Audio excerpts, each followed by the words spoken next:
Primeiro da introdução, como é de costume, ler um texto bíblico. E eu quero ler com vocês o 16 e o versículo precisamente 19. Abre o 19, capítulo 16, versículo 19. Na minha Bíblia aqui está assim: Dar-te-ei as chaves do reino dos céus, o que ligares na terra terá sido ligado nos céus, e o que desligares na terra terá sido desligado nos céus.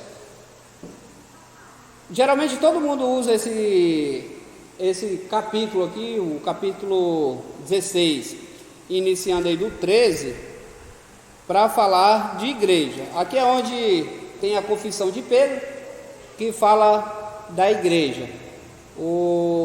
É evidente que Jesus Cristo faz uma pergunta de quem ele é, o que dizem que ele é, porém essa parte eu vou entrar nesse assunto aí quando chegar no tópico aí da lição. Eu quero focar no 19, que diz que o que ligares, 16, 19, dar-te-ei as chaves do reino. Quem tem ideia de que chave é essa? Eu já gravei alguma coisa sobre isso, sobre essa chave. Que chave é essa? Alguém tem alguma ideia de qual chave é essa que Jesus está falando aqui, ó? Eu dar-te-ei as chaves do reino dos céus. O que ligares na terra será ligado no céu. Tem alguma ideia? Tem alguma ideia, Emerson, do que é isso? O Saulo, Thaís? Tem alguma ideia de que chave seria essa? Do que Jesus está falando aqui? Lembra da ocasião que Jesus vai curar um paralítico? E eles interrogam a Jesus, perguntando: com que autoridade tu faz isso? Quem lembra dessa passagem? Aí Jesus retorna a pergunta. O que Jesus fala? Eu vou fazer uma pergunta para vocês, dependendo do que vocês me responderem, eu respondo a vocês. Eles perguntam a Jesus com que autoridade Jesus fazia aqueles milagres, não foi isso? Vocês já ouviram isso, já ou não? O ministério de João Batista era de quem? Era de Deus ou era dos homens? O que eles responderam? Quem sabe? Quem lembra? Ninguém respondeu, Está igual vocês aí no momento agora, Todo mundo ficou em silêncio. Aí Jesus também não respondeu. Quando Jesus fala para Pedro assim, dar-te-ei as chaves do reino dos céus, o que ligares na terra será ligado no céu. O que Jesus está falando para Pedro aqui neste momento, a fala de Jesus para Pedro aqui, Jesus está dando ao Pedro ali total autoridade para pregar o evangelho. É mais ou menos assim. Quando Paulo saía para perseguir o povo, ele precisava da autoridade de quem?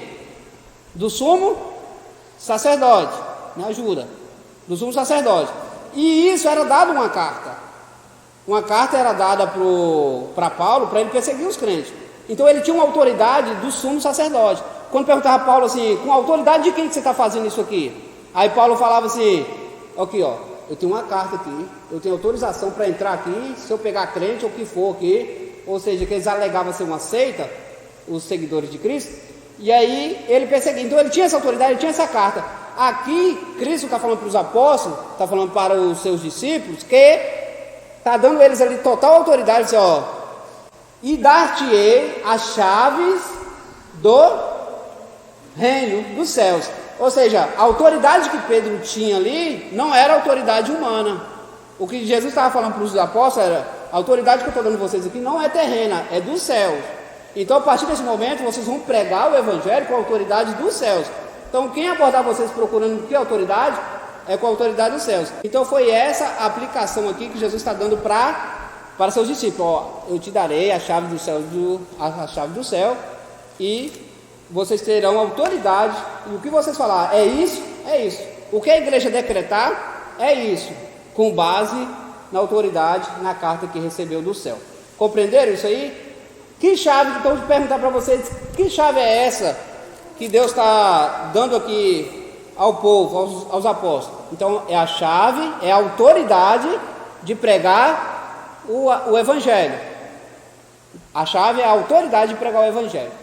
Amém? Essa autoridade aqui, ela foi dada a nós também. Nós, como nos dias de hoje, no século que vivemos, nós temos essa autoridade, essa chave, essa autoridade de apregoar, de abrir as portas do céu para o pecador arrependido. nós temos hoje essa autoridade. Então essa é a nossa introdução, e sobre a edificação da igreja a gente fala mais para frente. Já em aula, todo mundo sabe que a igreja começou aonde? Onde começou a igreja? Atos dos Apóstolos. Esse é um assunto muito gostoso para falar, que ele rende muito assunto. A igreja ela começou em Atos dos Apóstolos. É evidente que os que morreram antes, o pessoal do Antigo Testamento, eles compõem a igreja também, mas o povo de Israel não se tratava de igreja ainda no momento. A igreja vem se tratar propriamente dito em Atos 2. O que acontece?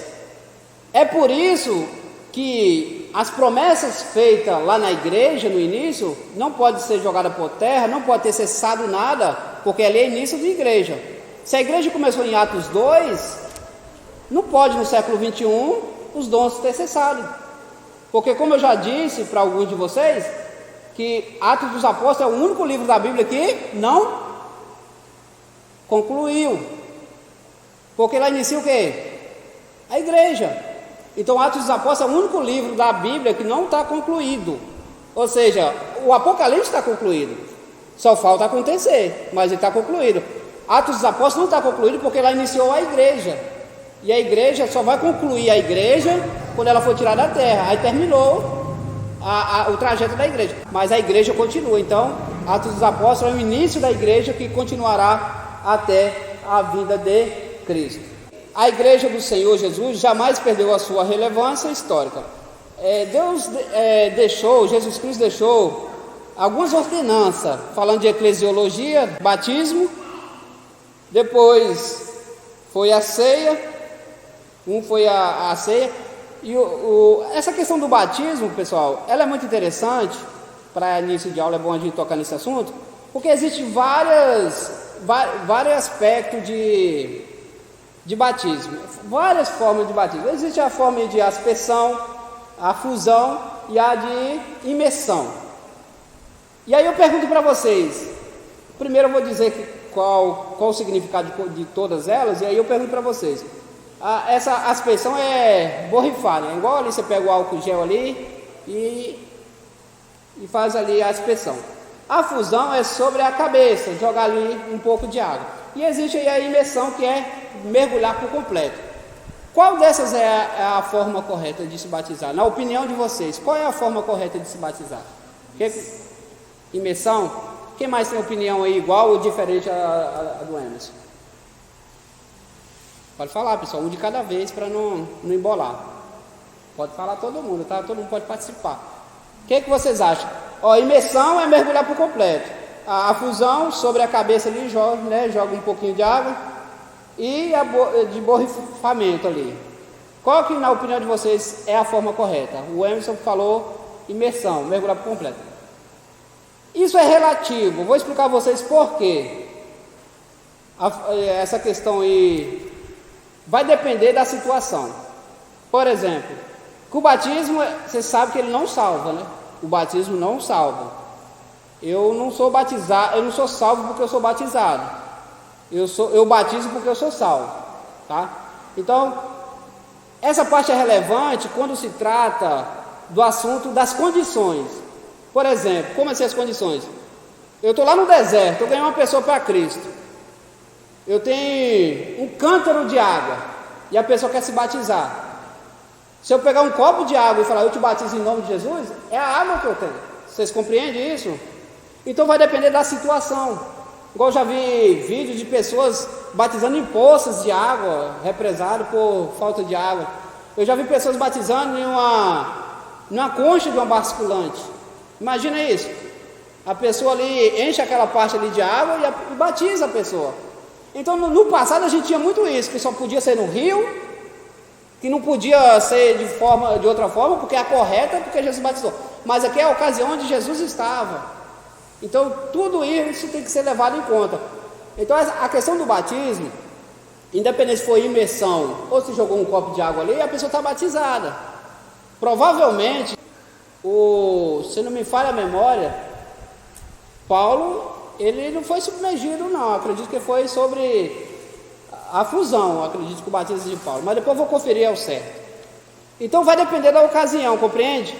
Vai depender da situação que você está vivendo, no momento ali, para validar.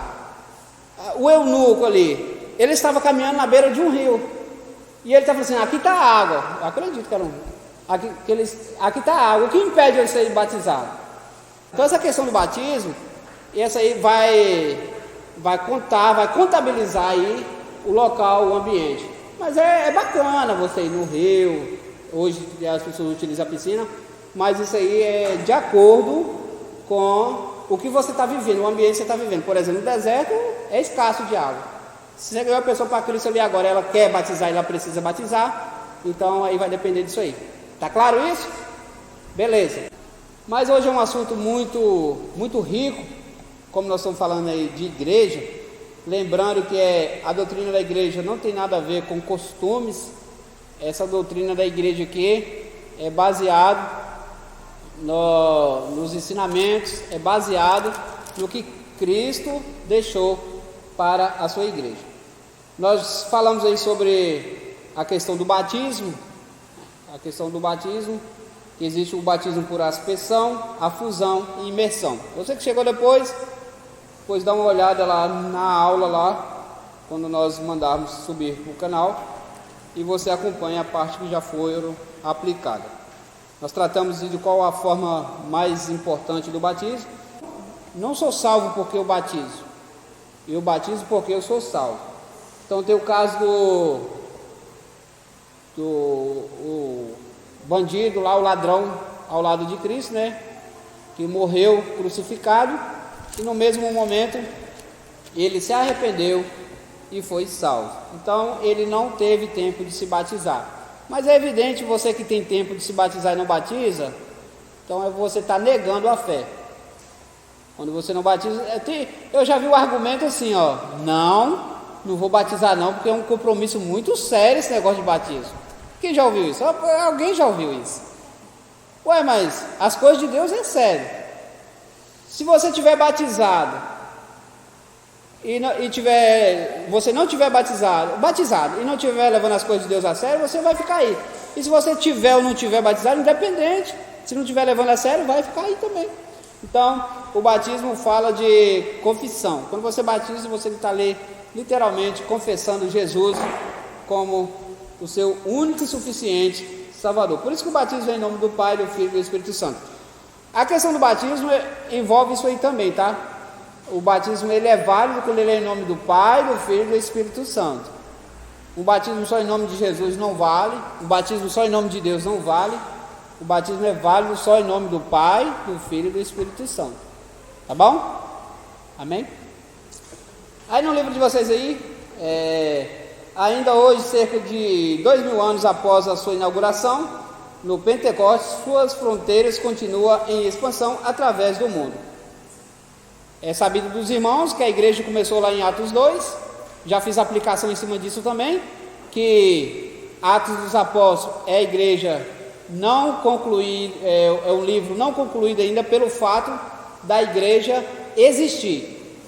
É por isso que vocês jogam por terra a questão dos sensacionalistas. O que é o sensacionalista?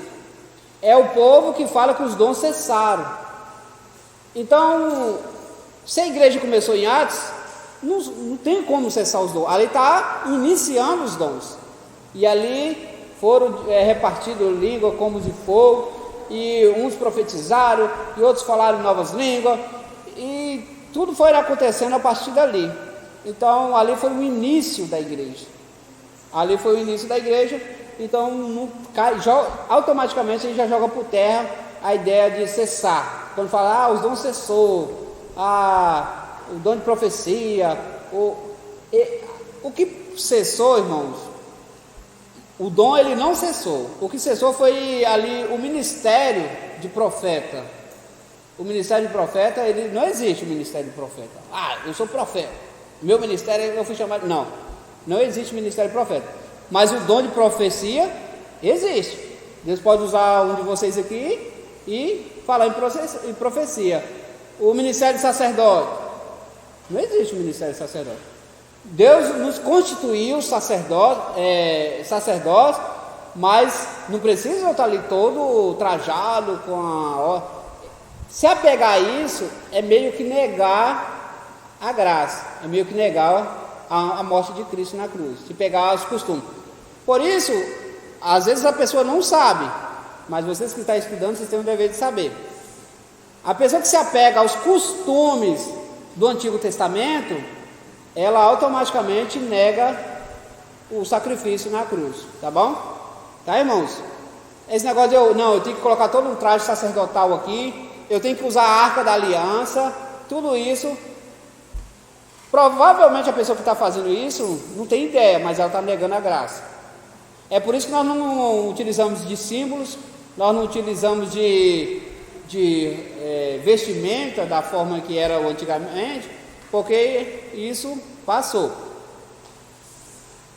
Continuando, cumprir-se a missão para a qual foi estabelecida. Então o dever da igreja, o chamado da igreja foi aquilo que Jesus disse, né? Ir fazer discípulos, batizando-os em nome do Pai e do Filho e do Espírito Santo. Quanto à igreja como um corpo, seja muito mais do que uma organização, a história revela que muitas instituições sucumbiram no decorrer do tempo, mas a igreja, ela permanece intacta, ela permanece de pé. É por isso que eu sempre digo, cuidado quando se trata de igreja. Tem gente que fala assim, a igreja de hoje não é a mesma de antigamente. Lógico, se falando de pessoas, não, mas a igreja de Cristo é a mesma. A igreja que Jesus vem buscar, ela é santa, ela é pura, então ela é a mesma. A igreja, ela continua sendo a mesma. Ou vocês acham que existe hoje o mal da corrupção terrível? Ou vocês acham que a igreja se corrompeu? Jamais. Para a igreja se corromper, o sacrifício de Cristo tinha que ser inútil, não tinha que valer nada. Então a igreja de Cristo, ela é perfeita, ela continua perfeita. A igreja, ela é composta de dois povos. Que povos é esse? Judeus, ou seja, israelitas, e gentios. Então ela compõe desses dois povos, o povo escolhido, a nação Israel, e gentios. Ela forma a igreja. Então a igreja, ela é santa, ela é pura, e é a igreja que Jesus vem buscar, independente da era, do tempo, do século, vai vir buscar uma igreja pura, lavada. E nesse tempo o que tem acontecido é o crescimento da igreja. Se a igreja não fosse algo divino, algo deixado por Jesus, é óbvio que a igreja tinha sucumbido. É certo que a igreja já não existia mais, porque muitas coisas aconteceram, muitas instituições, muitas outras coisas surgiram e findaram, porque não tiveram a base firme, alicerçada na rocha, e nós vamos falar sobre isso aí no decorrer da aula, que eu preferi não introduzir. Antes de nós entrarmos nos demais assuntos, tem algumas aplicações sobre a igreja. Vocês sabem que a Bíblia, ela era limitada. No passado a Bíblia era limitada, ela não era para todo mundo. Por incrível que pareça, a Bíblia, quem tinha acesso à Bíblia eram pessoas nobres. Eram pessoas nobres que tinham acesso à Bíblia. E vocês sabem que a Bíblia, ela é o livro mais lido e mais vendido do planeta. A Bíblia é o livro que mais circula no planeta.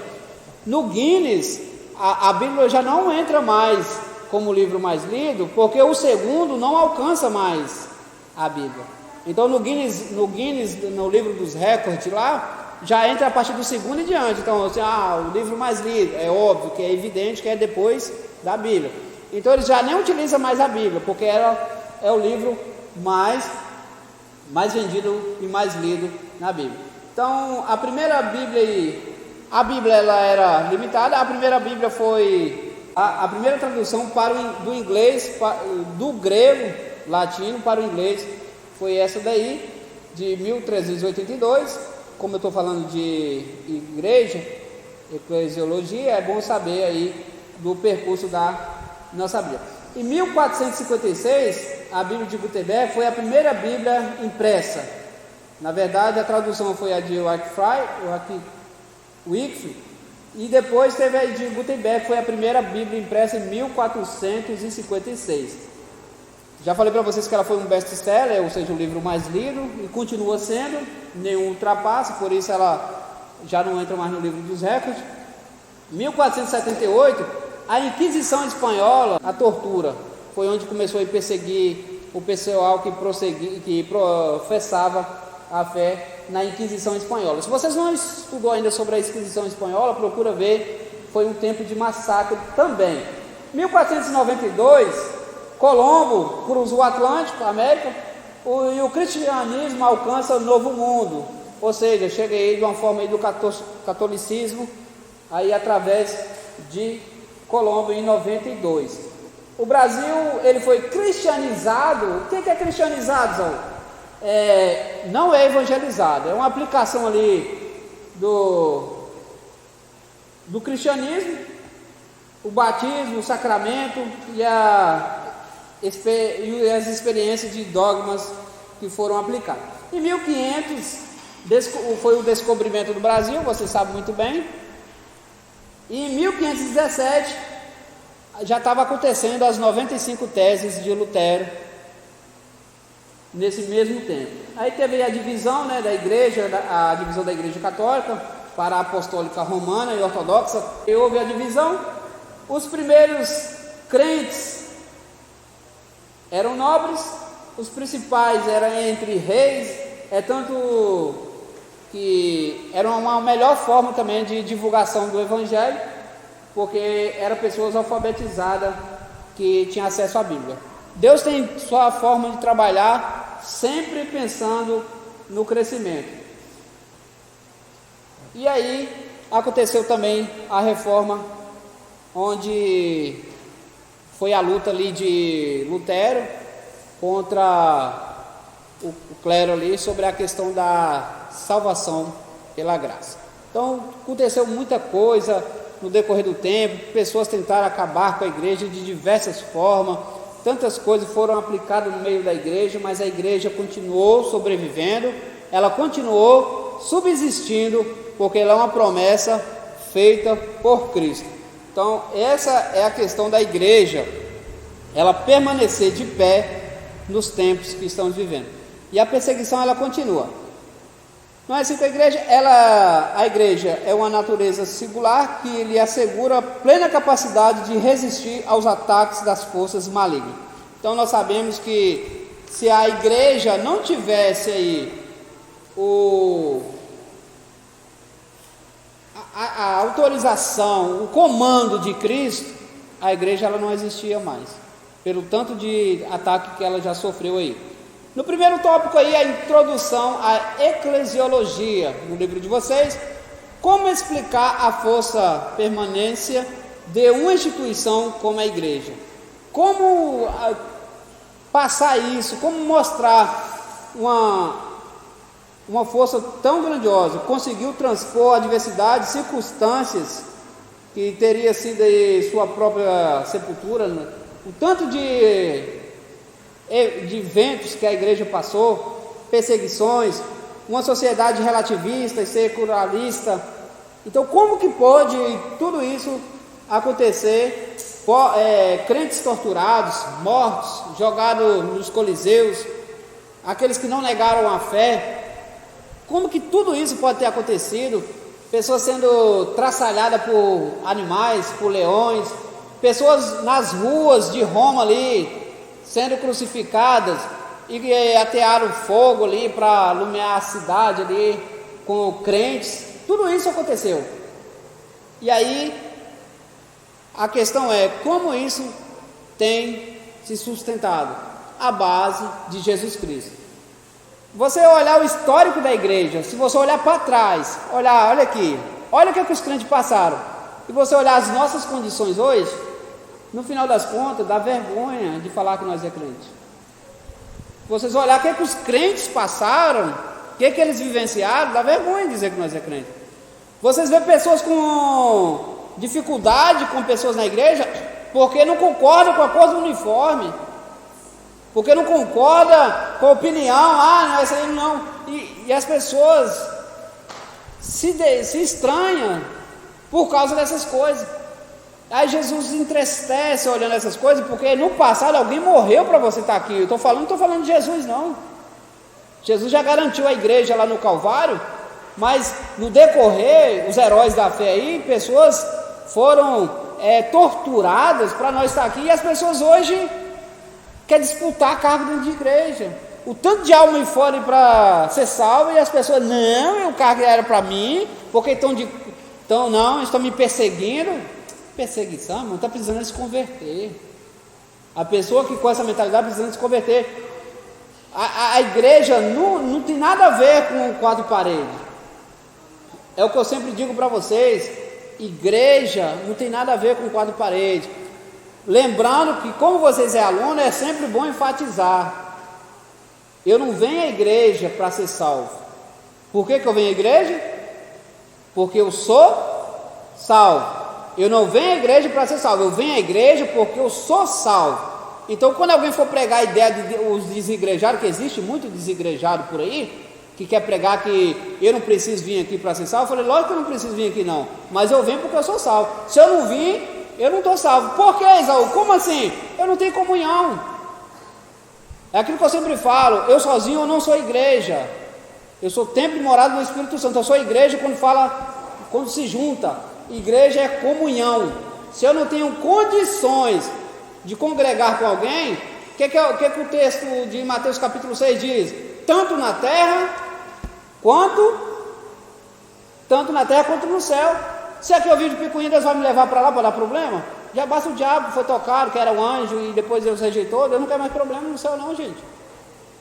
Então é isso que a gente tem que colocar. Nós temos que amadurecer e ter a mentalidade que evangelho, eu gosto até do linguajar que eles utilizam aí hoje, do jargão, não pode ser Nutella não, tem que ser aquele crente raiz que assim, suportar. O que Paulo escreve? Suportando uns aos outros em amor. Suportar já fala de não está muito de acordo, né? Suportar já fala que não está de acordo. Se eu estou suportando, eu não estou a favor, mas nós estamos pelejando, lutando pelo mesmo reino. Então é isso que nós temos que colocar em mente, levar em conta que a igreja sofreu muito para chegar até aqui. 2.000 anos se passaram, mais de 2.000 anos se passaram para chegar até nós. Então nós temos que fazer valer isso aí. Então nós temos que olhar e entender que, olha, a semente foi derramada, o sangue de muitos fiéis foram derramados para nós chegar aqui. O segredo está em sua origem. Qual é a origem? Cristo. Apesar de sua constituição humana, tem a procedência divina estabelecida pelo próprio Deus que a sustenta. Como tudo começou, por onde passa a peregrinação da igreja, qual é o seu papel histórico no mundo, onde ela chegará ao final de sua caminhada. Você vai conversar com o crente, você vai falar com o crente ele sabe de onde ele era, onde ele está e para onde ele vai. Então isso aqui o crente tem que ter essa convicção. É que nem Débora, você tem que entender para que você foi chamado. Eu sempre falo isso com os alunos. Eu tenho que saber para que eu fui chamado. Eu tenho que saber qual é o motivo que Deus me chamou. Porque quando eu não entendo isso, precisa procurar entender isso aí. Porque você vai ter noção do que é ser salvo quando você sabe, eu fui chamado para isso. Deus me chamou para isso, para fazer isso. Quanto tempo, hein? Deus me chamou para isso e para fazer isso dessa forma. Então, está gostando da aula, está curtindo a aula, tá vendo? Filho de crente, isso é pentecostal. Então, pessoal, vocês têm que saber para que vocês foram chamados. Então, um crente, ele sabe para que ele foi chamado e por que ele foi chamado.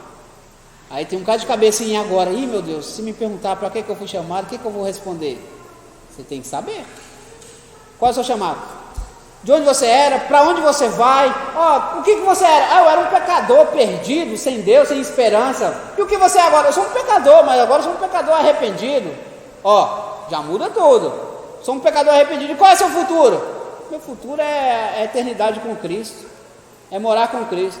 Então o que eu era? Um pecador sem esperança. Agora eu continuo sendo um pecador, mas redimido, lavado, remido no sangue de Cristo.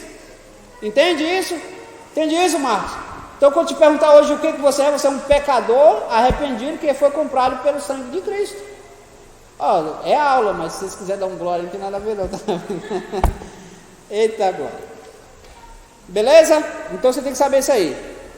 O segundo ponto aí, a igreja como um projeto de Deus.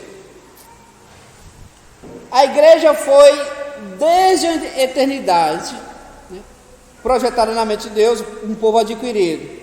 Então a missão da igreja é o quê? A adoração a Deus, a divulgação, a proclamação do Evangelho e o ensino e o cuidado. Então, qual é o objetivo da igreja que foi projetada desde a fundação do mundo? Desde lá para cá que ela tem sido projetada na mente de Deus. Qual é o dever dela? É adorar, a igreja é adorar, é proclamar, passar isso para os demais e cuidar e ensinar, ensinando-as e batizando-as no nome do Eterno, em nome do Pai, do Filho e do Espírito Santo. Então esse é o dever, esse é o trabalho dela. Tal qual um engenheiro que projeta, Deus a projetou a cada detalhe, desde a sua concepção até a inauguração no dia do Pentecostes. Então é de tempos que Deus vem trabalhando a igreja. A igreja veio à existência pela vontade exclusiva e soberana de Deus para cumprir um propósito especial sobre a face da terra. Que propósito especial é esse? Resgatar. Desde o início Deus já tinha um plano de resgate. Não, como eu já ensinei aqui, Deus ele é atemporal. Ele não é preso ao tempo. Ele está no passado, no presente e no futuro, no mesmo instante. Então ele não é. O tempo foi criado para nós. Por isso que nós aprendemos aqui, lá no passado aqui, quem estava aí, aprendeu que a primeira criação de Deus foi o tempo. Nós aprendemos que a primeira criação de Deus não foi terra, não foi sol, não foi mar, não foi tempo. Depois provavelmente dos anjos, a primeira criação de Deus foi o tempo, porque Ele criou o tempo para nós. Nós somos presos, somos limitados ao tempo. Imagina, Marcos, a capacidade de ir para o passado, de ir para o futuro, de estar no presente. Isso é coisa de Deus. Isso é um pouquinho de Deus. Isso aí é o mínimo de Deus. Isso aí, que o Deus a qual nós pregamos, ele excede, ele vai além. A mentalidade humana não consegue buscar o tamanho da sua grandeza. Definições aí. Aqui tem as definições de igreja. O vocábulo igreja se traduz do grego eclésia, e o significado é chamados para fora, para constituir um agrupamento de pessoas compromissadas com Cristo e a proclamação do seu evangelho por toda a terra. Olha que interessante a tradução, é chamados para fora. Lembra lá no passado que Jesus falou assim, ficai em Jerusalém até que acontecesse o quê? Até que do alto fosse revestido de poder. Eles foram revestidos de poder. O que aconteceu depois? Continuaram em Jerusalém, mas a ordem foi o quê? Ficai até receber a autoridade, a chave. Lembra no início da aula nós falamos sobre a chave. Então eles ficaram em Jerusalém, era para ficar em Jerusalém até receber a chave. Só que depois que eles receberam a chave, depois que eles receberam ficar em Jerusalém, tem que ser já revestido de poder. Depois que eles receberam o poder, eles foram? foram. E o que aconteceu? Perseguição. Quem mandou a perseguição? Foi o diabo? Foi quem, gente? Foi Deus que mandou a perseguição. Porque Deus tinha dado uma ordem a ele. Falou assim, ficar em Jerusalém. Pronto. Recebeu? Mesmo assim, vamos conjecturar. Já receberam o poder, né? O que vocês estão fazendo aí? Qual foi a ordem que eu dei para vocês? Fica, recebe e vai. Por isso que começou a morrer crente, uai. Começou a morrer o povo porque ele falou, fica em Jerusalém, até que o lado seja revestido. Depois disso, não quero saber de ninguém em Jerusalém. Sai pelas ruas, vai para tudo quanto é lugar, vai ganhar, separa, divide. E aí eu falo para vocês, olha a tradução de Eclésia, chamados para fora. Você vê agora que a gente faz contenda com coisas nada a ver? Irmão, está cheio de alma aí, querendo ouvir Jesus, e nós queremos disputar. E aí olha só que interessante, Deus, Ele olha e nada passa desapercebido. Qualquer esforço que você fizer, se o seu desejo é pregar, é assim que começa, irmão. Deus vai te usar lá, pregando para uma pessoa. Nós vemos dificuldade de pregar para uma pessoa, mas Jesus pregou para uma mulher. Jesus saiu, mulher, assim, por causa daquela mulher ganhou o quê? Uma cidade. Olha o investimento que Jesus fez.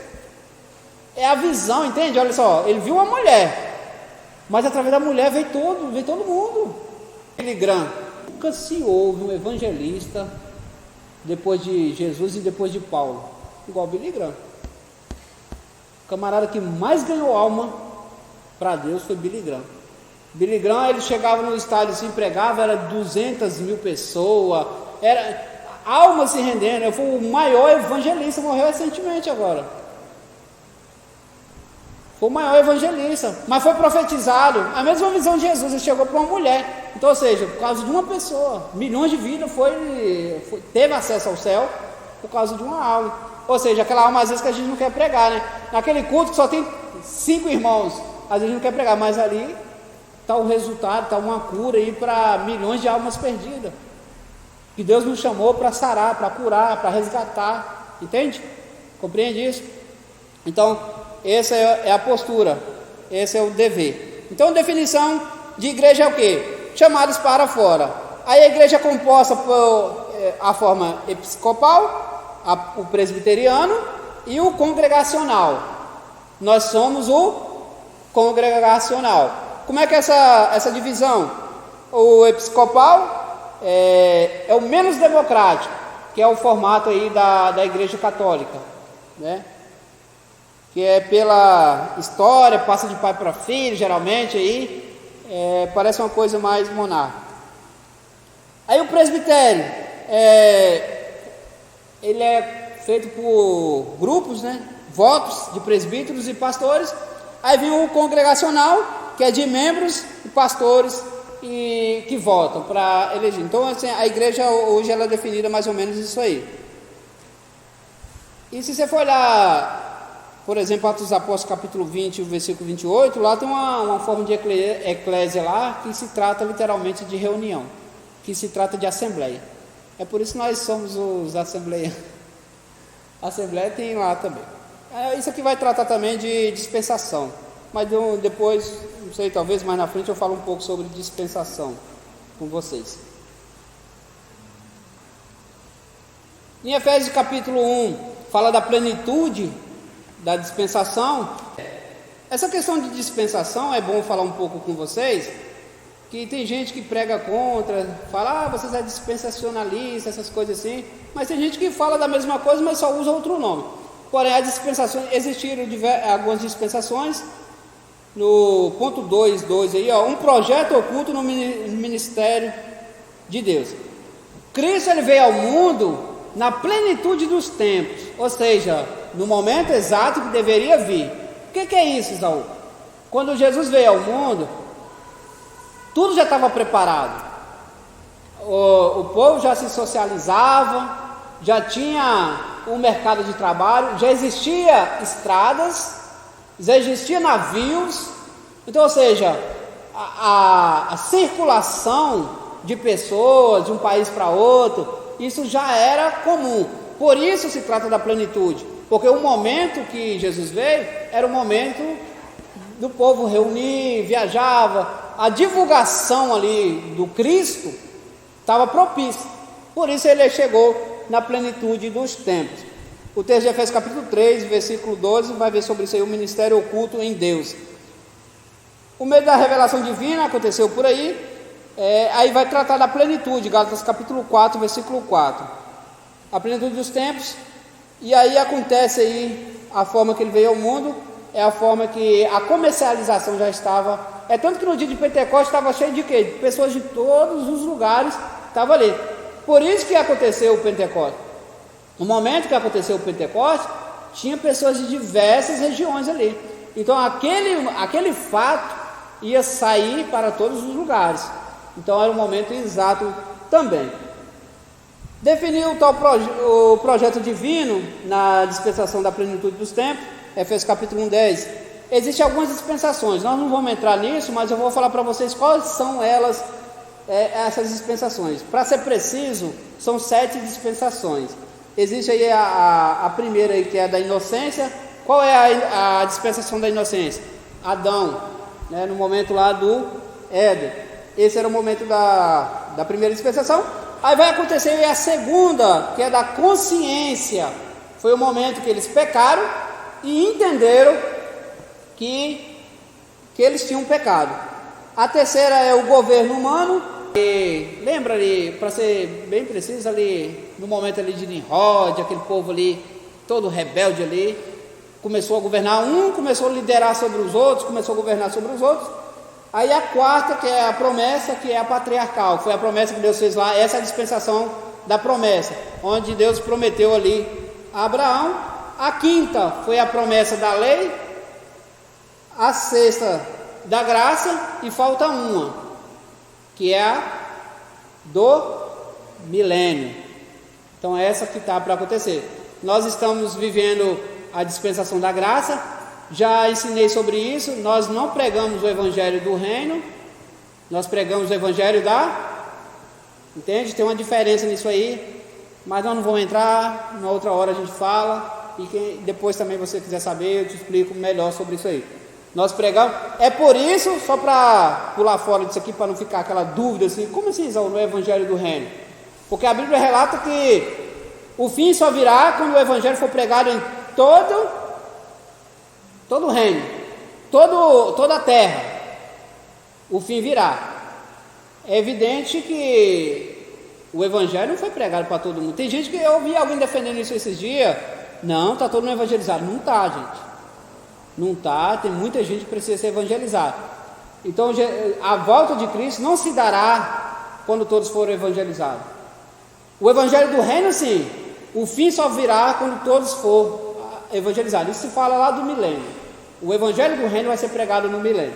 Mas não vamos entrar nisso aí não, porque senão toma muito tempo. O divisor entre Antigo e Novo Testamento aconteceu ali, né, na plenitude. Foi também prevista aí na mente de Deus antes que o mundo fosse criado. Efésios capítulo 1, versículo 4. Aí Efésios vai falar aí antes. Aí Apocalipse capítulo 13 e 8, que é uma compreensão melhor, vai falar desde. Ou seja, desde o início do mundo, a igreja já foi projetada. O cordeiro que foi morto desde, ou algumas versões você vai ver antes. Só que a aplicação melhor fica aí desde, né? Os que defendem aí a graça irresistível, eles poderiam utilizar isso aí como Deus já predestinou a um grupo e o outro não. Como eu falei para vocês sobre o tempo, que Deus ele é atemporal, é evidente, João, que Deus sabe quem vai ser salvo. Então não tem conversa, Ele sabe. Mas não que Ele falou assim, você vai nascer para ser salvo e você vai nascer para ir para o inferno. Isso tornaria ele um sádico, tornaria ele uma pessoa má. Não é certo? Como eu vou, nasce aí só para você ir para o inferno. Não existe isso. Não existe pessoas predestinadas ao inferno. Existem pessoas que vão para o inferno. Você já vê que vai para o inferno, mas é por maldade, é porque a pessoa é ruim mesmo. Então, mas Deus não coloca ninguém no inferno. É o que eu sempre prego. Deus não manda ninguém para o inferno. O único que vai ser jogado por Deus lá no inferno é quem? A morte, o diabo, o anticristo. Eles vão ser lançados lá, literalmente vai ser por Deus, mas o humano não. Então a gente não adere mais a essa ideia desde a fundação, porque ele sabe. Aí, quem vai ser salvo? A igreja. E ele sabe quem é a igreja. Ele conhece a igreja. Mas a oportunidade está aí. Tem pessoas que vai ser salvo daqui, se Cristo não voltar, daqui a 50 anos. Pessoa vai ser salvo daqui a 50 anos ainda. Entende? E está lá, está o nome escrito no livro da vida. Mas não foi porque Deus predestinou, porque ela vai se arrepender lá. Ela já quase entra para a hora extra da vida, ela vai lembrar de Deus e vai ser salva.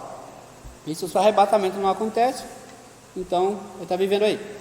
Todos os eventos bíblicos, desde os primórdios da raça humana, contribuíram para a chegada do momento e a revelação do ministério de Cristo. Já falei disso aí, né? A plenitude dos tempos, então não faz necessário. Então, o mesmo em situações nas quais o livre-arbítrio do homem tenha levado a tomar atitudes em absoluto oposição, né? O antagonismo, que quer dizer oposição.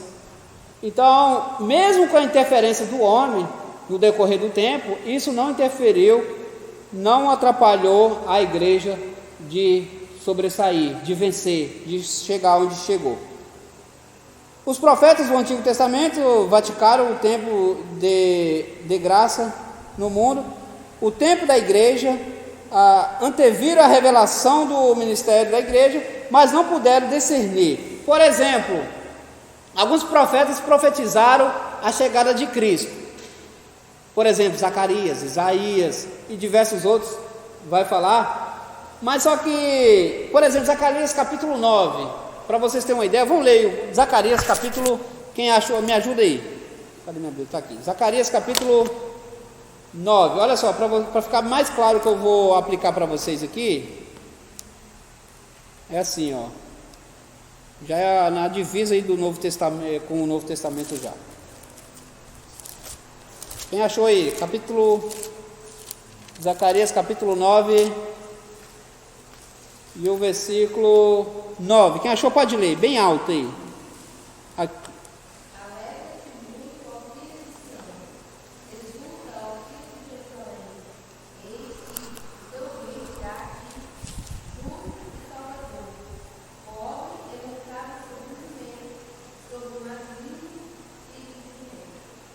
Então ele está profetizando que Jesus viria pobre, montado no jumento, não foi isso? Mas olha para vocês verem aqui como o mistério da Bíblia. Leia o capítulo 10, o versículo 10.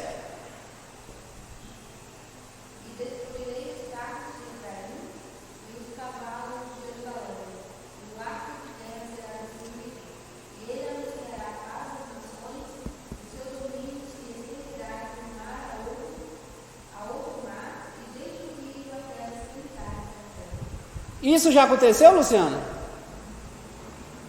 Isso já aconteceu, ele destruir os inimigos?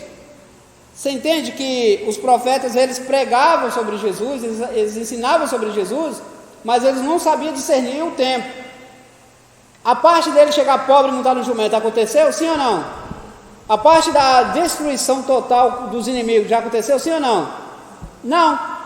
Então, por isso que eles não compreenderam, por isso que hoje muitos judeus não aceitam Cristo, porque o Cristo que eles esperam é um libertador, é um que vai chegar, é evidente que ele veio e nos libertou, mas eles não compreendem isso, que eles esperavam alguém que tirava eles do domínio de Roma, e não aconteceu da forma que eles esperavam.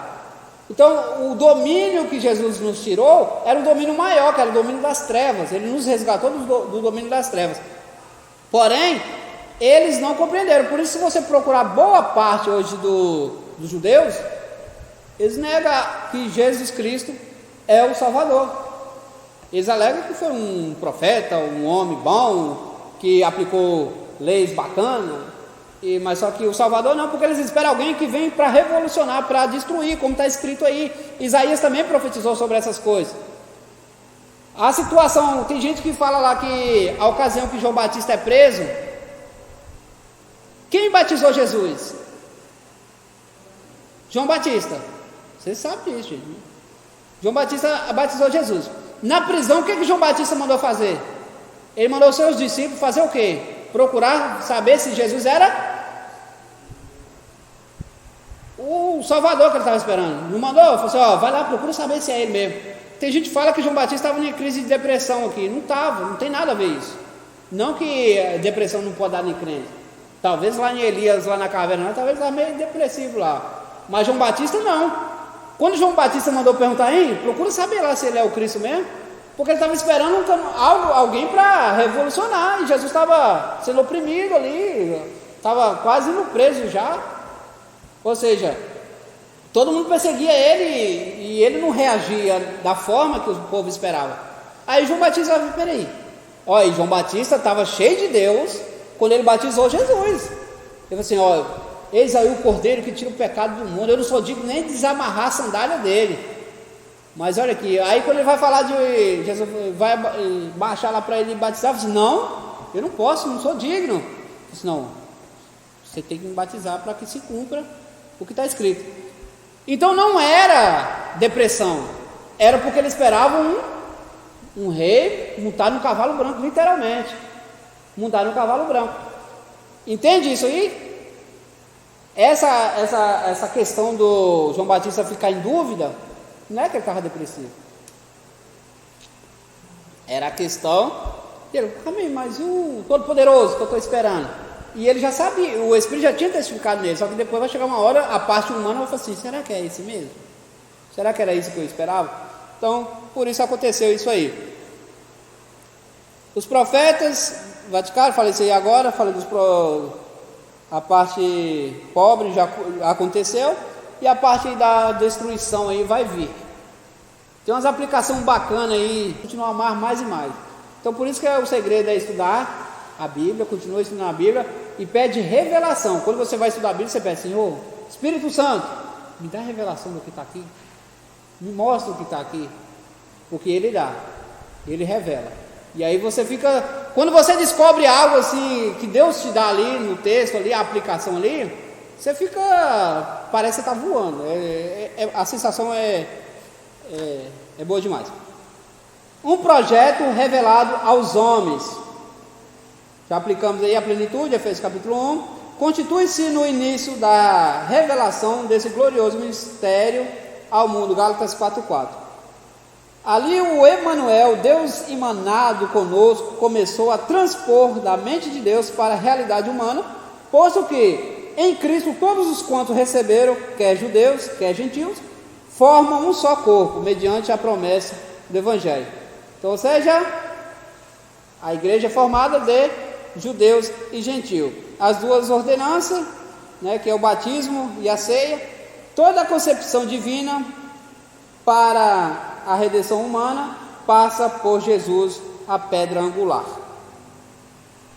Toda concepção divina passa. Mas e o povo lá do passado? Foi resgatado também pelo sangue de Cristo. E depois eu faço uma aplicação melhor sobre isso mais na frente.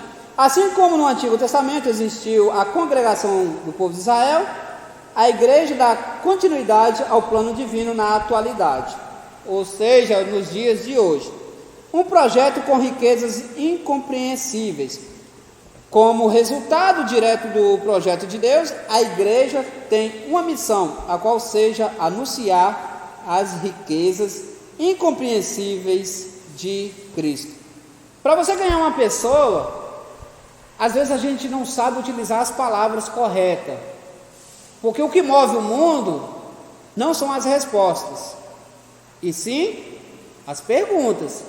O que vai fazer eu ir atrás é as perguntas que vocês fazem. Vocês vão me perguntar algo, eu vou ficar igual teve, eu acho que foi o Marcos que me fez uma pergunta esse dia muito interessante. Eu nem estudei nem fui atrás dessa pergunta, mas foi muito interessante a pergunta que ele me fez. É uma coisa meio fora do normal, mas o que move é isso aí. Eu acho, nem sei se ele lembra. Acho que a pergunta foi: se Adão não tivesse comido e depois uma geração posterior tivesse comido da fruta. É uma coisa assim que muito. A pergunta dele foi assim, ó: se Adão não tivesse comido da fruta, e a sua descendência depois estivesse comigo, como que ficaria? É uma coisa de se pensar, hein? Um povo sem pecado e outro sem pecado. Olha para você ver, é as perguntas que movem, não são as respostas, são as perguntas que movem o mundo. Então, a forma do evangelismo também, nós não sabemos abordar, por isso que nós não ganhamos as pessoas. Às vezes as pessoas, você vai falar do amor de Cristo para ela, que é o que salva, só que as pessoas, aquilo, para ela, a questão de amor está insignificante, mas a questão é as perguntas que você faz para ela.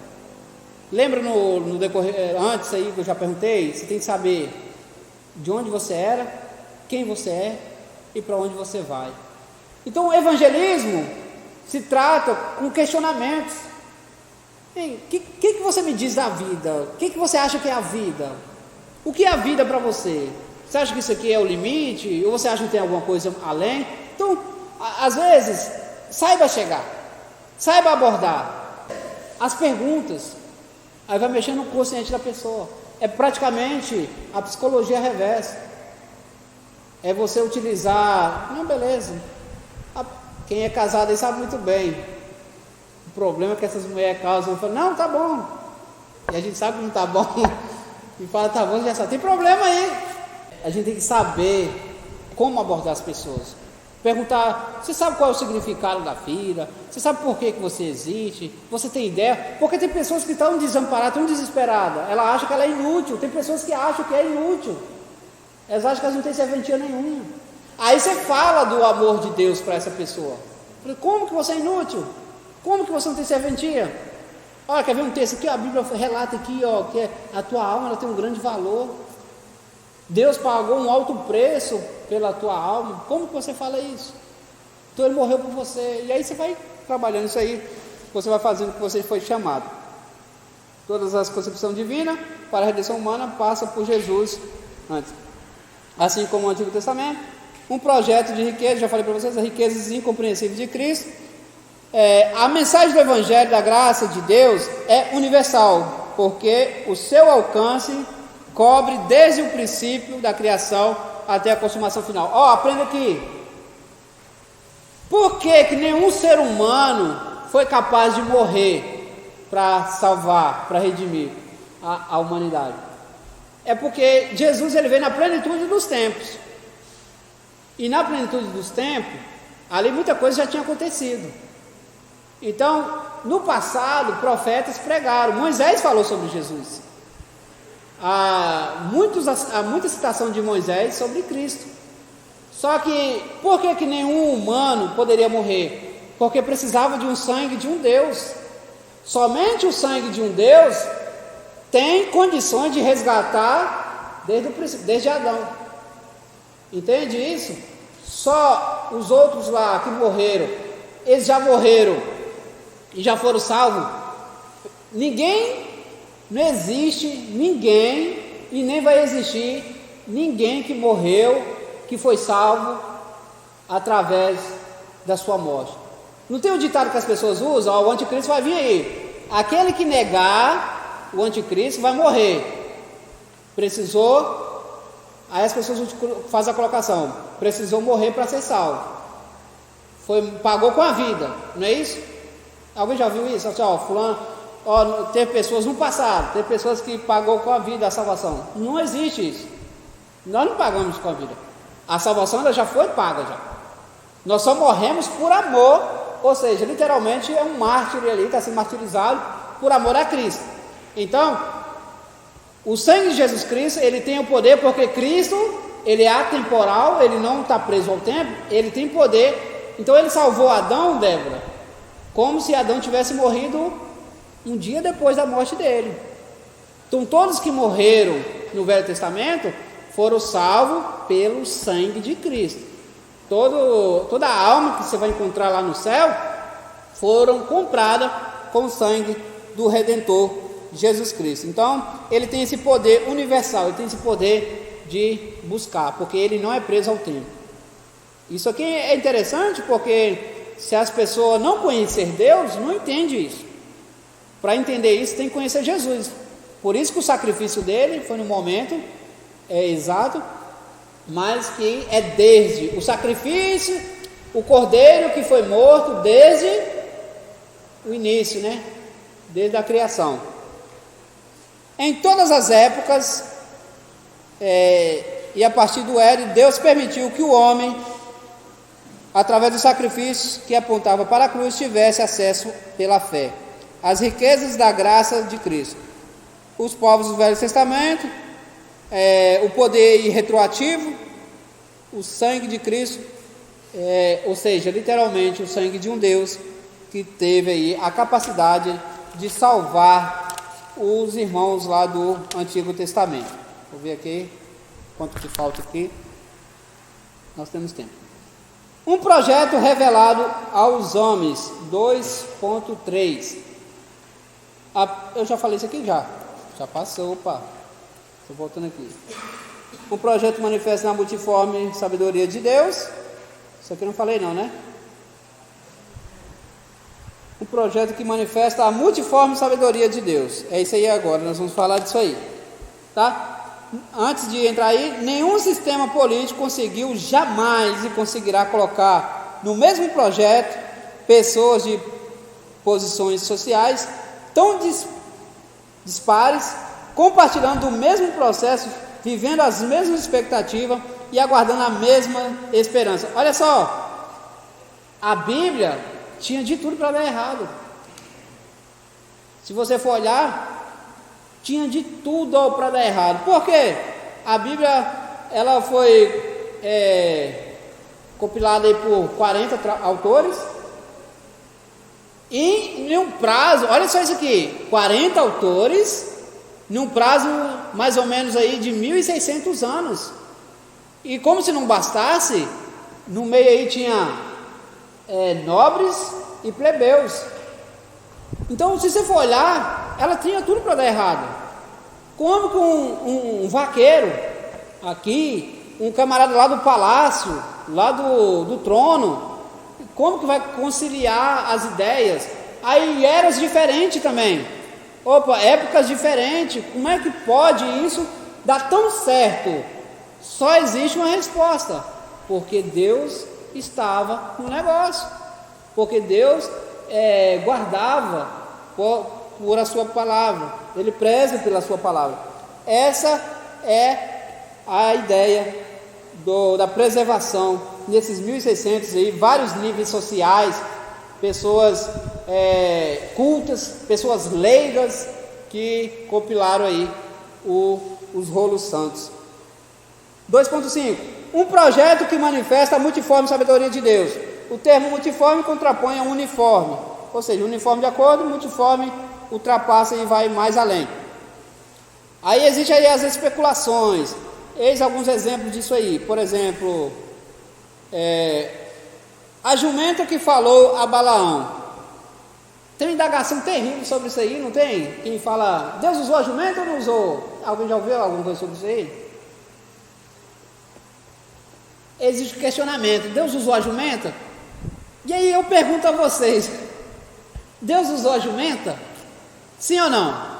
Me ajuda aí, gente, um de cada vez. Não precisa falar todo mundo, pessoal.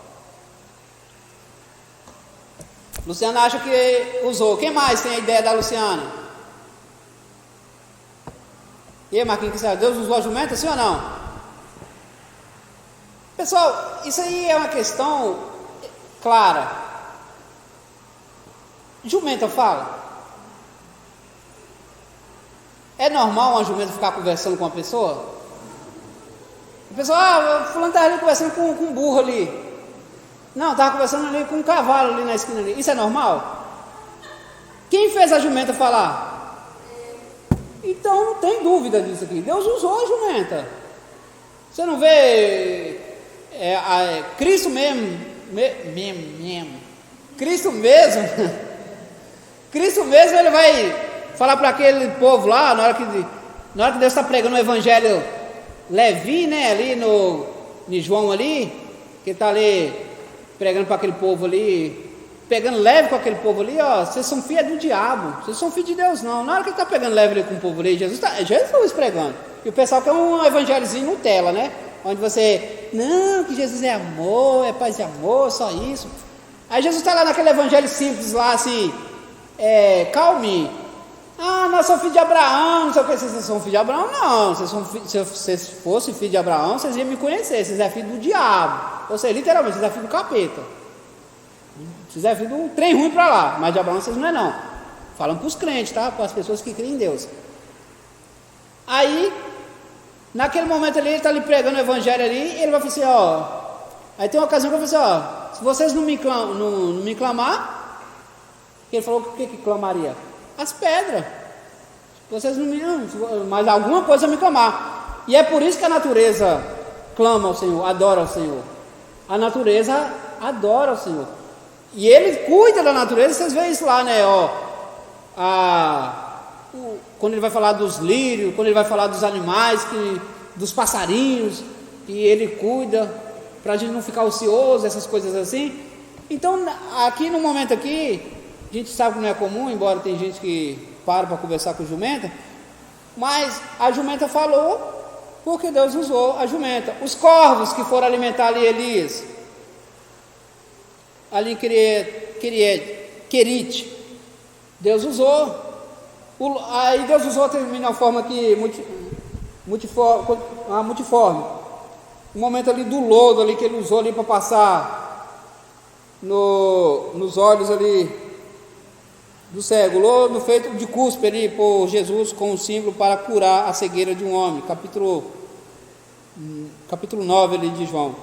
Então também é essas coisas aí, lembrando que essas coisas, conversar com a jumenta, os corvos trazer alimento, usar lodo ali e isso não constitui de finalidades específicas, não é coisas que nós precisamos para cultuar, tá, irmãos? Lembrando, não, hoje é o culto onde o profeta vai conversar com a jumenta. Não, o irmão vai trazer um balde de lodo aqui para curar cegueira. Então a gente tem que sempre colocar isso aí. Tem uns corvos aqui que é os corvos alimentadores. Você leva um corvo desse aqui por tal preço aqui. É assim, né, que acontece. Você leva para sua casa esse corvo aqui e nunca mais vai faltar alimento na sua casa. Só se ele for um bom reprodutor e dá uns corvos bem gordos, né? Todo dia você mata um corvozinho ali, só se for. Mas a gente faz brincadeira, gracejo aqui, mas é uma realidade. Você sabe que é uma realidade. Então são coisas que não constituem regra de doutrina para a igreja ordeira, uma igreja ética, uma igreja que serve a Cristo, né? Então a gente fica ciente disso, ou seja, não serão necessárias, são coisas que não serão repetidas. São coisas que não precisam ser repetidas, que Deus usou numa única ocasião, por um único objetivo, entende? Uma colocação que eu já fiz ali, a questão logo quando eu iniciei o canal, eu fiz um vídeo sobre isso aí, uma colocação que eu fiz lá, eu lembrei agora, é porque quem criou o homem? Foi Deus. De que o homem foi criado?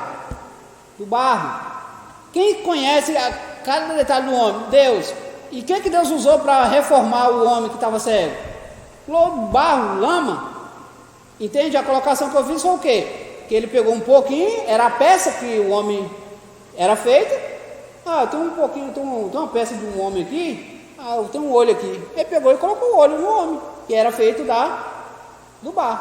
Compreende? Isso foi lá no passado, lá que eu estava começando meu canal lá, que tem sido bênção na vida de algumas pessoas, graças a Deus por isso, na minha também.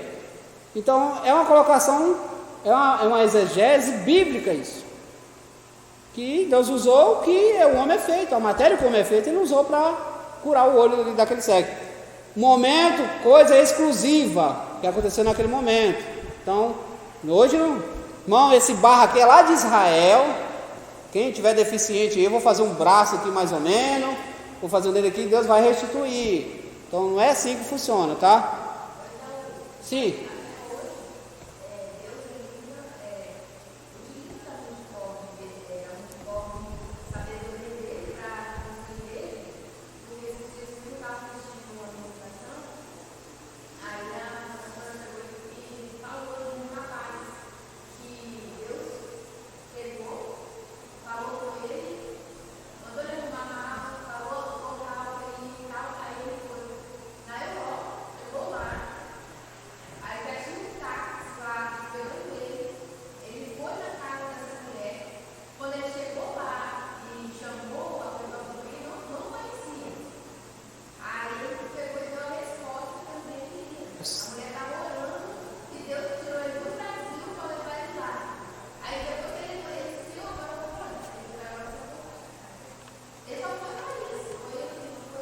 fez nem uma tour lá, né? Uma volta. Ele usa da multiforme. E tem muitos detalhes, muitos testemunhos da multiforme, a ação de Deus. O que tem que entender o que você vê hoje, muita gente utiliza hoje, por exemplo, tem igrejas que eles utilizam a Arca da Aliança. Você sabe qual era o objetivo da Arca da Aliança? O que tinha dentro da Arca da Aliança? Quem lembra? Maná, a vara e as pedras lá, o mandamento. Você já reparou que as coisas que tinha dentro ali eram só coisas que causou desobediência no povo? As pedras, o pessoal pecou contra Deus. A vara, o pessoal revoltou lá, teve aquele projeto todo lá de Arão, a questão da vara. O maná, o pessoal pecou lá no momento, pedindo Deus pão e depois pediu carne. Então, símbolos, nós não. Foi que nem uma pessoa me perguntou uma vez: por que nós não utilizamos cruz? Aí isso tem muitos anos, foi uma jovem que me perguntou isso uma vez. Por que nós não utilizamos cruz? Aí eu usei a resposta que eu consegui foi que a cruz, ela é um sinal maldito. A cruz é sinal de maldição, é tanto que quem morresse pendurado na cruz era considerado, bíblico, isso é considerado maldito. Então a cruz é um sinal de maldição. Eu com a cruz pendurada no meu pescoço ou dentro da igreja não significa nada para mim. Eu tenho que levar minha cruz, mas isso é questão espiritual. Esses negócios.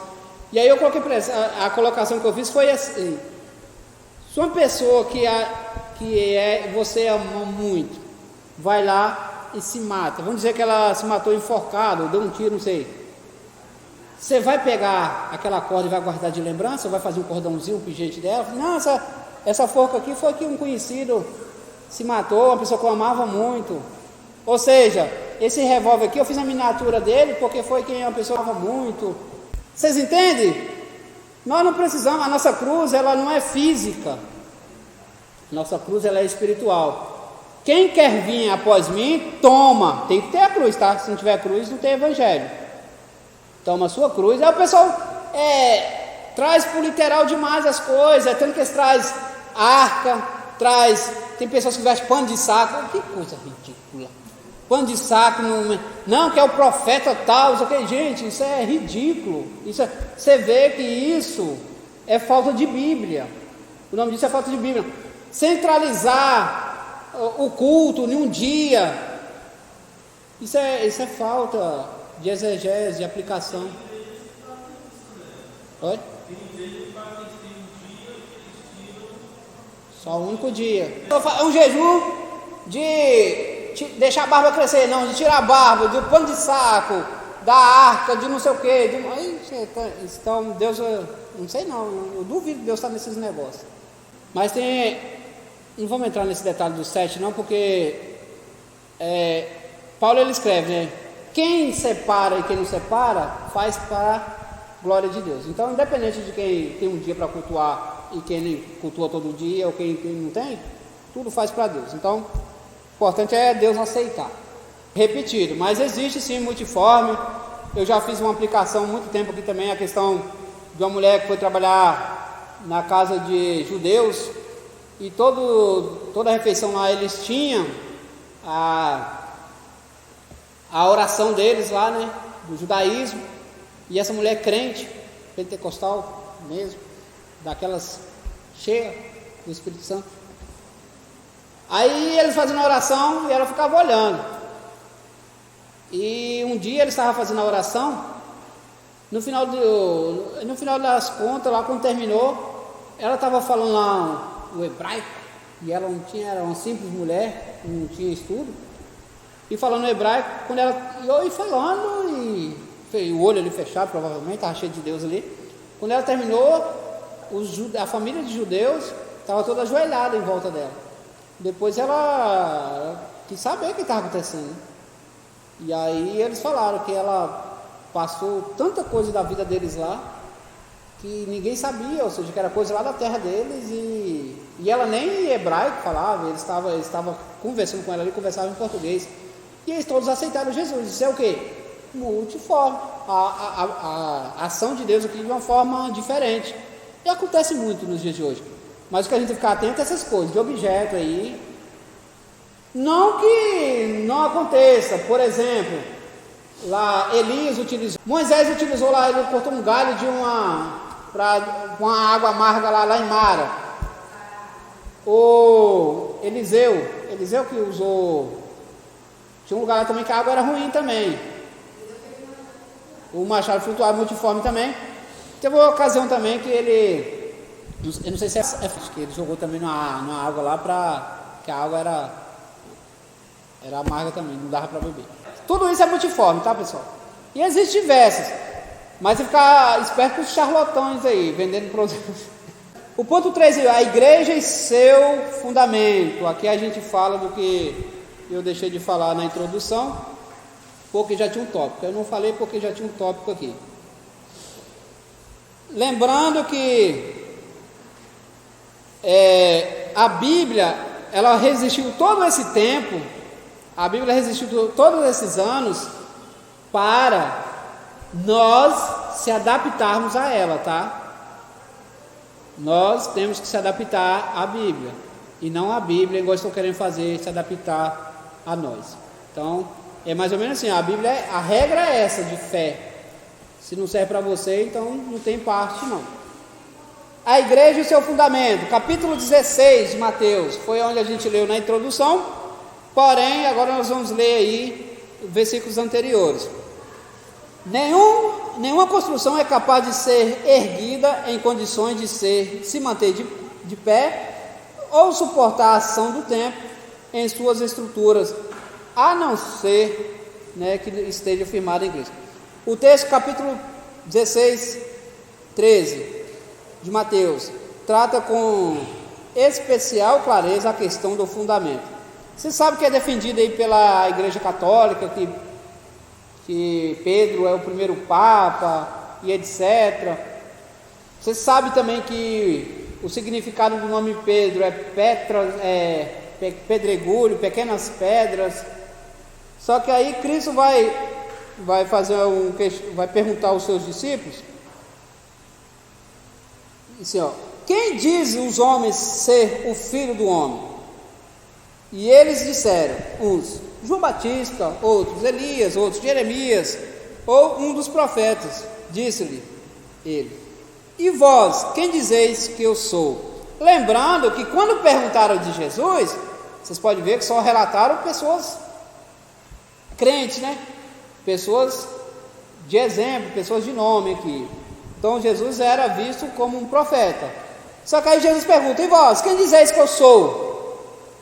Aí Pedro, Simão Pedro, vai responder, porque Pedro era o camarada que respondia as perguntas complexas. Você pode ver que nos momentos das perguntas difíceis era Pedro quem respondia. E ele vai dizer, respondendo disse, tu és o Cristo, o Filho de Deus, o Filho do Deus vivo. E Jesus respondendo disse-lhe, bem-aventurado és tu, Simão Barjonas, porque não foi carne e sangue quem te revelou, mas meu Pai, que está no céu. Pois também eu te digo que tu és Pedro, e sobre esta pedra edificarei a minha igreja, e as portas do inferno não prevalecerão contra ela. Ou seja, Jesus falando com Pedro. Quem era o assunto da conversa aqui? Jesus. Então aí, ou seja, texto sem contexto gera pretexto para confusão. Primeiro você tem que entender quem era o assunto. O assunto era quem? Jesus. Então eles estão falando de Jesus. Então por isso, aí Jesus vai falar, tu és o Cristo. Pedro vai dizer, tu és o Cristo, o Filho de Deus. Aí Jesus vai falar para ele, porque não foi carne e sangue que revelou, mas o Pai que está no céu. Aí Jesus continua, pois também eu te digo que tu és Pedro, tu és uma pequena pedra. Você, quem recebeu a revelação, é uma pequena pedra, e sobre essa pedra E sobre essa pedra, o assunto, agora entra o assunto. O assunto aqui não é Pedro. E sobre essa pedra, o assunto, que é o contexto, que é disso que está falando. E sobre essa pedra edificarei a minha igreja, e as portas do inferno não prevalecerão contra ela. Eu estou enfatizando isso, porque eu sei que você sabe que o fundamento da igreja não é Pedro, mas tem gente que defende que Pedro é o fundamento. E depois Pedro, isso é porque não lê Bíblia, porque Pedro diz que Cristo é a pedra angular, a pedra de esquina, a pedra de sustentação. Estou enfatizando isso para vocês entenderem que qualquer outra pedra que a igreja tivesse edificado, ela já tinha sido destruída. Então ela subsiste, ela existe, ela permanece, porque ela é edificada em Cristo. Paulo também fala sobre isso, sobre essa pedra. Cristo é a pedra que sustenta a igreja, só com base nele que sustentaria. Então não tem cabimento. Pedro nem tinha acesso a Roma, Pedro não tinha nada a ver com Roma, o povo depois chegar a essa conclusão. Aí depois a continuação, aí volta aqui para os discípulos, e aí ele vai falar que vai dar as chaves, foi aquela colocação que eu fiz no início, e darei as chaves dos céus. Ou seja, Joel, você tem aí a chave do céu, você pode trazer pessoas para o céu, você pode salvar pessoas. Como assim salvar? Lógico que pode, nós fomos chamados para salvar, é nosso dever salvar pessoas. Então você tem a carta dos céus, essa chave é a carta, você tem a carta dos céus para pregoar e salvar vidas. Então o assunto aí fica muito claro, eles estavam falando de Cristo. Jesus pergunta, dá a entender que Jesus aqui, mas por que ele quer saber? Dá a entender assim, que a pessoa quer se aparecer, né? Quem a pessoa fala que eu sou? Mas vocês entendem que a colocação de Cristo aqui é para deixar claro o pensamento, para esclarecer a dúvida, porque o povo tinha dúvida. E ele pergunta para eles, e vocês? Quem vocês dizem que eu sou? E é ele que vai falar, e verdadeiramente é isso aí. E sobre ele, sobre mim, palavras dele, né? Em outras palavras, e sobre mim eu edificarei a igreja, que é o assunto. Aí volta o assunto para Cristo. Sobre mim edificarei a igreja, as portas do inferno não vão prevalecer. Por isso que eu disse no início, não existe prova, tempestade, perseguição que derruba a igreja. A igreja iniciada lá em Atos capítulo 2 é a igreja que Cristo vai vir buscar no final, a igreja santa, pura e imaculada, e ela está aqui, ela existe. Ah, mas eu sou todo falho, todo pecador. Mas a igreja é composta de pecadores, tá, gente? Para vocês terem uma ideia, é pecadores, a igreja é composta, não é de anjos não, é de pecadores. Pecadores arrependidos, lavados e remidos pelo sangue do Cordeiro. Amém? Uma pergunta questionadora. À primeira vista, a impressão de buscando reconhecimento quando ele pergunta. Mas não é, eu queria saber da opinião, quando ele procura saber da opinião pública. Mas foi apenas um ponto de partida para chegar ao cerne da questão do fundamento da igreja. Então, ou seja, o foco de Cristo na pergunta não era ali querendo saber qual era a opinião do povo, ou para se aparecer, para se estava bem ou ruim na sociedade. Foi só para deixar claro qual era o fundamento da igreja. Só foi claro para deixar nós sem dúvida. O máximo que as respostas indicam é uma percepção equivocada que situa Cristo ao nível dos profetas do Antigo Testamento. Só que, como eu falei para vocês, quando ele pergunta quem eu sou, quem diz que eu sou? Ah, o profeta. Ainda assim, rebaixou Cristo bastante, mas ainda assim foi comparado com pessoas que representavam Deus na terra. Então, querendo ou não, é uma coisa bacana, mas só que se tratando de Deus, se tratando de Cristo, não era o suficiente, né? Ele estava comparando com o servo de Cristo ali naquele momento. Uma resposta reveladora: é provável que até mesmo os discípulos nutrissem de alguma dúvida. Provável não, eu acredito que os discípulos também tinham alguma dúvida de quem realmente era Cristo. Depois, muitos ali, por exemplo, o Pedro, ele ficou 100%. Foi quando que Pedro se converteu assim, de total, de a ponto de morrer por Cristo, depois da crucificação. Pedro ficou 100% depois da crucificação. Ali ele já morria. Depois da crucificação de Cristo ali, Pedro já morria, mas antes Pedro já não morria por Cristo. Ele não morria. E tinha outros também. Então, isso aqui nesse momento clareou muita coisa aí. Neste ponto crucial, o Senhor restringe o campo da sua pesquisa e lhe faz a pergunta decisiva: e vós, quem dizeis que eu sou? Ou seja, isso é muito interessante, irmãos, essa questão de ser crente. Tem pessoas que falam assim: ser crente no meio dos crentes é muito fácil. Não é, não.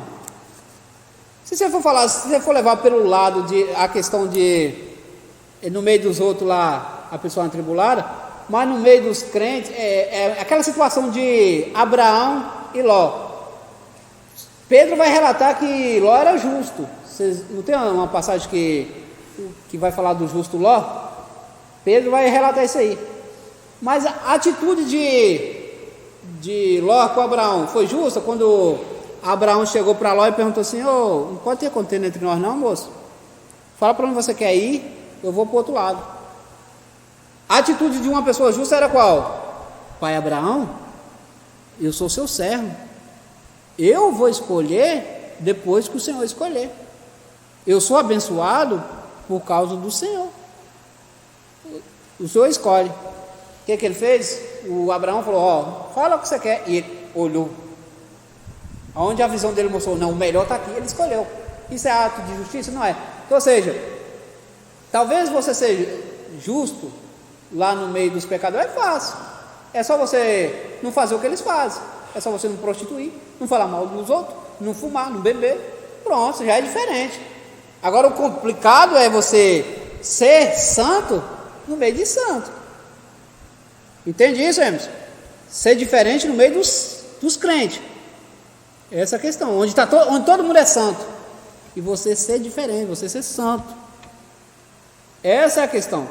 Então, o indagamento aqui era para Cristo, tentando aqui saber, esclarecer literalmente ali quem eles pensavam, o que eles achavam.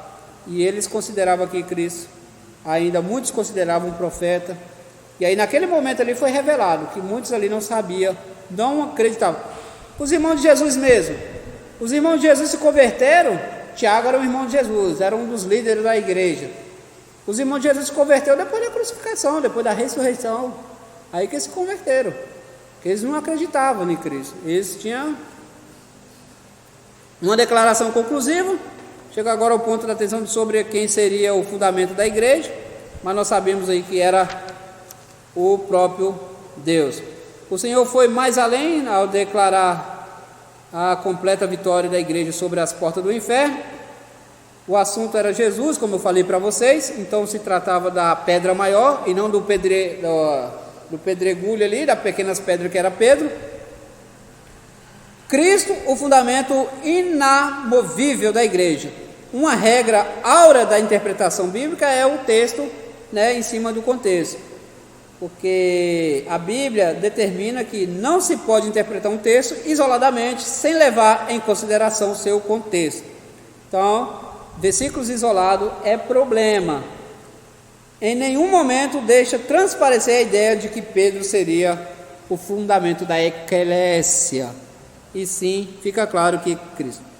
Aí depois, continuando, transferido o núcleo da igreja, fronteiras para outro local trágico. Nenhuma das epístolas faz alusão de Pedro ser aí ocupando a posição da pedra. Paulo, em razão de sua atitude, dissimula no relacionamento com os gentios. Pelo contrário, vai ter um momento que Paulo até chama a atenção de Pedro, porque Pedro estava na ausência dos crentes. Ele estava tentando mostrando ser uma coisa que ele não era. E se realmente ali Pedro fosse a pedra ali, ele não passava por essas situações. Paulo em 1 Coríntios é enfático, porque ninguém pode pôr outro fundamento além do que está posto, ao qual Jesus Cristo, capítulo 3, versículo 11 de 1 Coríntios. E depois Pedro também no capítulo 2, versículo 7, ele enfatiza também o fundamento, que é a pedra de esquina, Jesus Cristo. Deixa eu ver uma aplicação aqui. O ponto 4 aí e o ponto final aí. A igreja peregrina. Já se vão cerca de 2000 anos, né, mais peregrinação da igreja no mundo, com apenas 12 discípulos, até os dias de hoje, uma história franca e de vitoriosa expansão. Uma coisa que começou lá, como eu já disse para vocês, só tem sentido, só subsistiu, só segurou até o final por causa do fundamento. No ambiente que tem enfrentado a igreja ao longo do seu percurso, outras ambiguidade humana, o florescimento das heresias, a submissão do poder político e os efeitos maléficos da institucionalização eclesiástica. A história da igreja, as perseguições aí há mais de 100 no livro A História da Igreja, vocês vão ver lá que o quanto que a igreja foi perseguida. Falei isso lá no início da aula, quanto que os crentes foram massacrados nesse livro, e vocês encontram mais detalhes sobre a perseguição aí dos crentes. Peregrinação histórica, ela atua basicamente em 3 áreas e se interconectam. Qual é o trabalho da igreja? Resgatar pecadores para Cristo, torná-los inteiramente compromissados, ou seja, pegar as coisas pequenas para confundir as grandes, que foi sempre o trabalho de Cristo, foi isso daí, e preparar para a sua mudança definitiva para o céu. Isso aqui é interessante, porque evangelho exige mudança, tá? Essa questão aí, vamos tentar fazer isso para ganhar, então, ou seja, vamos ser igual ao mundo para ganhar o mundo. Isso não é evangelho. Aí tem um vocábulo aí, tabernáculo, que aparece em 2 Coríntios, muito adequado à ideia de peregrinação. Quando se fala de tabernáculo, evidentemente vai falar de acampamento. O tabernáculo ele acontecia no momento que o povo parava. O tabernáculo ele ficava parado até quando a nuvem não se movia, ou seja, eclésia, igreja, arrancados, tirados para fora. A igreja ela tem que estar em movimento, a igreja não pode ficar estacionada. Desde o passado a ideia sempre foi essa, a aplicação sempre foi da igreja se movimentar. A peregrinação consciente. Todavia, estando vestidos, não fomos achados nus. Pode ser compreendido sobre o seguinte ângulo: vestimenta de salvação, que falou Isaías 61:10. Entretanto, a falta de compromisso pode deixar o crente despido, ou seja, fomos chamados para expandir, para crescer. Então, se eu não tenho um compromisso, isso não faz de mim um crente, uma pessoa chamada, uma igreja. Então, nós fomos chamados para uma obra. E a gente tem que tomar cuidado para não ser pego desapercebido. Lembra lá das virgens? Sempre vou falar isso aí. Eram quantas virgens? Capítulo 25 de Mateus. 10 virgens. Virgem fala de quê? Pureza. Então eram todas puras. Lembra? Eram todas puras, mas 5 foi deixada para trás. Ou seja, 5 eram as 10 crentes. Mas talvez essas 5 não estavam fazendo o que foi chamado para fazer, o evangelismo, ensinar, dar testemunho. Então não estava falando de ímpio, estava falando de pessoas puras, estava falando de pessoas igreja, literalmente. Não foi uma travessia apenas contemplativa, pois além da espiritualidade, representa a liturgia cultural e houve organização. Falando ainda do tabernáculo, nossa passagem na terra, nós sabemos que a nossa passagem ela é temporária, nós somos peregrinos na terra, mas nem por isso, Joelma, que eu sou temporário, que eu vou viver de qualquer maneira. eu sou peregrino aqui na terra. Não, mas eu sou peregrino, mas eu tenho que cuidar da educação do meu filho, eu tenho que cuidar das reuniões, da ação na sociedade ali, aquelas reuniões que tem, eu tenho que participar, eu tenho que... Uma coisa muito interessante, que eu vou até colocar para vocês aqui, ó, Deus nos deu o livre-arbítrio, e fica ciente, pega isso aqui, eu tenho o poder de escolha, Deus não vota, tá? Jesus não vota não, fica atento a isso. Então o que vier sobre a nação é culpa minha, eu tenho que fazer, eu tenho o direito de escolher, Deus não vota, eu tenho que tomar cuidado com essas coisas também. Quando eu não participo da reunião lá da associação, e eles impõem lá leis que vai contra a Bíblia, eu não tenho direito de opinar porque eu não participo, eu sou neutro. Quando eu não voto, eu estou dando direito a um satanista a governar sobre mim.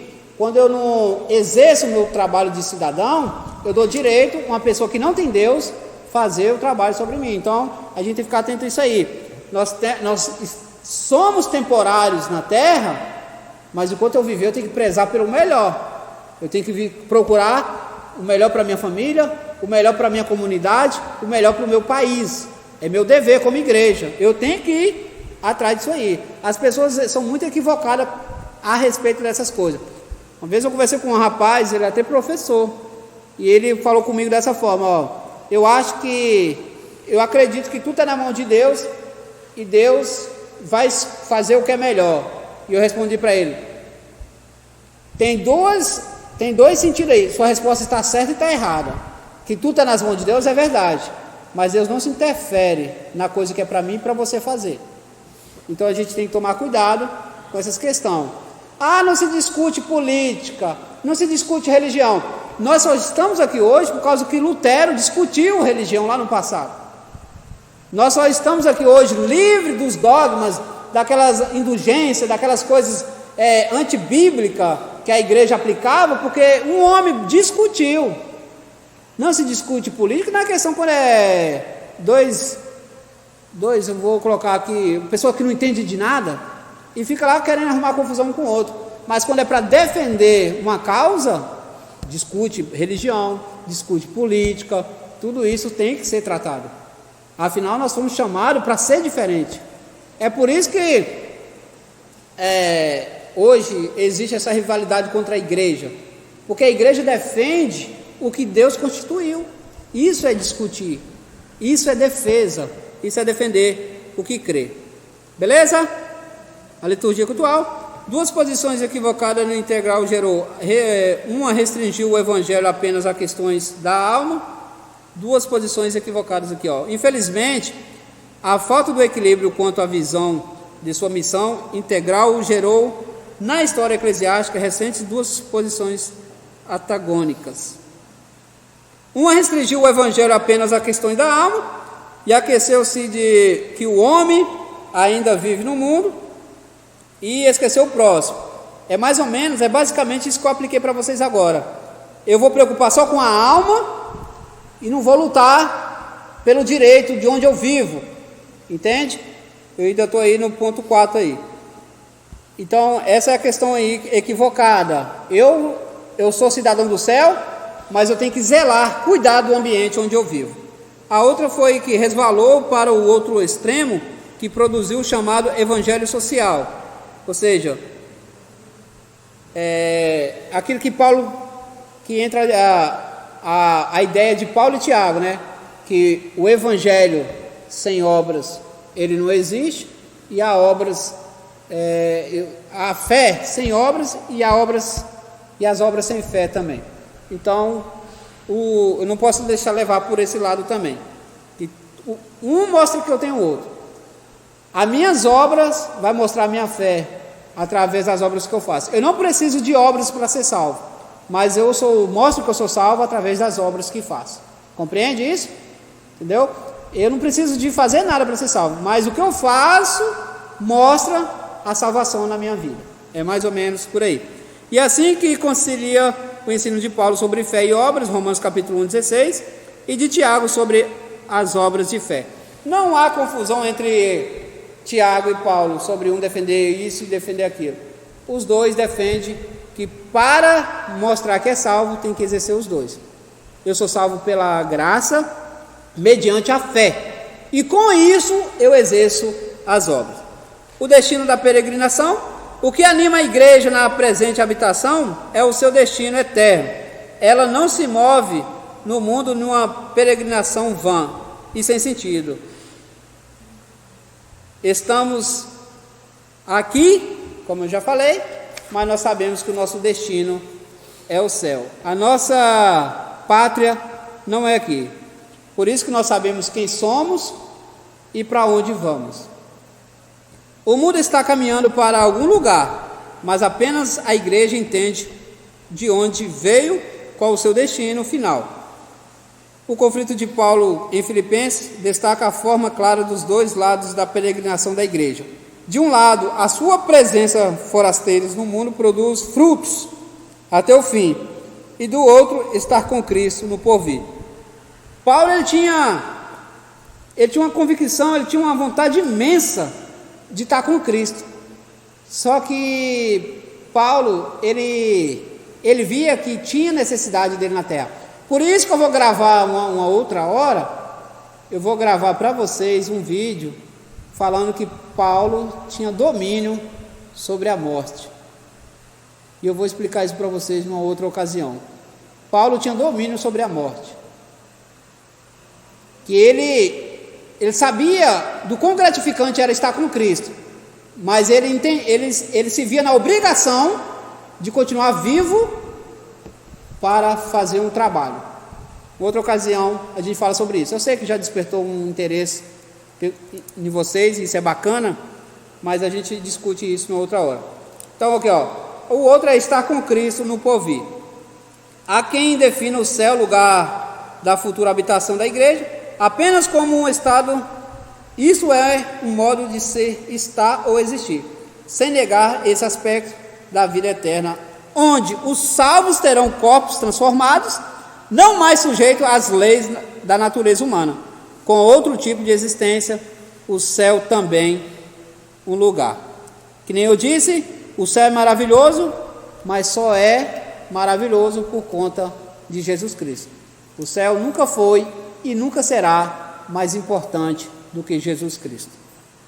Beleza? Enquanto esse tempo não chega, aí tem aí as moradas eternas aí, Filipenses 3:20, João 14:1, Apocalipse 21 e 27 e 22. Enquanto esse tempo não chega, aqui permanecerá, tendo como forma de expressão diária a comunidade local, eclésia, em sua dimensão mais humana na terra. Então, quando Cristo não vem, quando Cristo não arrebata a igreja, que nós esperamos o arrebatamento, nós aguardamos em Cristo. Amém? Amém, irmãos? Chegamos ao fim da nossa aula. Nós vamos ler o questionário e já vamos aproveitar e já responder ele agora. E na semana que vem estamos aqui com a nossa próxima aula para a glória de Deus.